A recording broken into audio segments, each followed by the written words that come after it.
नमस्ते दोस्तों, terror files 21 में आप सभी का स्वागत है।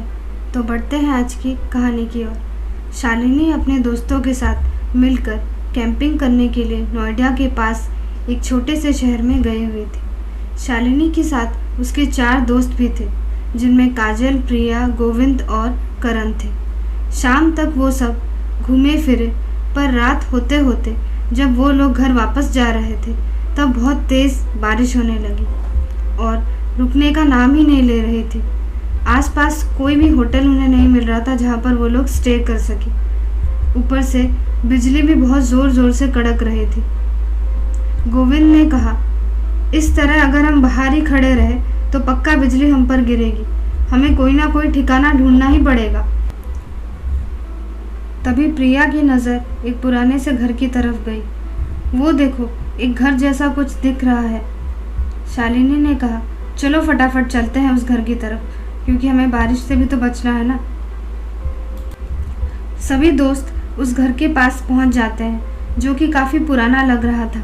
शालिनी ने दरवाज़ा खटखटाने के लिए जैसे ही दरवाजे को छुआ तो दरवाज़ा हल्के से टच से खुल गया और एक अजीब सी आवाज़ के साथ खुला। काजल ने आवाज़ देकर पता लगाने की कोशिश की कि कोई घर में रहता है भी या नहीं, पर सभी लोगों के कई बार आवाज़ देकर पूछने पर भी कोई उत्तर नहीं आया। इस घर में 6-7 कमरे थे और साथ ही साथ ऊपर भी कुछ कमरे थे। सभी कमरों में धूल जमी हुई थी और दीवारों पर जाले लगे हुए थे, पर एक कमरा ऐसा था जो कि थोड़ा साफ था। सभी दोस्तों ने डिसाइड किया कि बारिश के रुकने तक वो यहीं पर रहेंगे। देखते ही देखते रात के 9 बज गए, पर बारिश फिर भी नहीं रुक रही थी। प्रिया ने कहा, पता नहीं ये बारिश कब रुकेगी। एक काम करते हैं, हमारे पास जो भी खाना बचा है उसे खा लेते हैं। जब वो लोग खाना खा ही रहे थे तब उन्हें ऐसा लग रहा था जैसे कोई कमरे के बाहर चल रहा हो।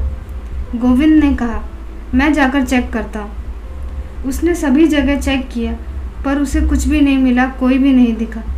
वो चुपचाप वापस आकर उसी कमरे में बैठ गया जहाँ पर सब लोग बैठे हुए थे। तभी शालिनी को किसी के हंसने की आवाज़ आने लगी, जबकि वो सब चुपचाप बातें कर रहे थे। तो फिर ये कौन हंस रहा था?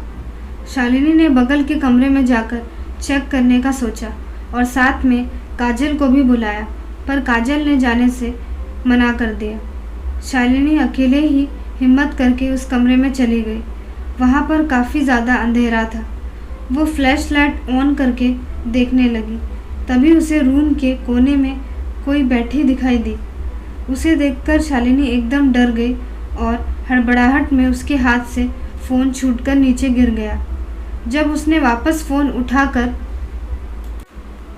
उसी जगह पर देखा तो वहाँ पर कोई भी नहीं था। वो जल्दी से उस कमरे से बाहर आ गई और रूम का दरवाज़ा बंद ही कर रही थी कि उसके कान में किसी के ज़ोर से चिल्लाने की आवाज़ आई। वो आवाज़ बहुत ही ज़्यादा तेज़ और भयानक थी।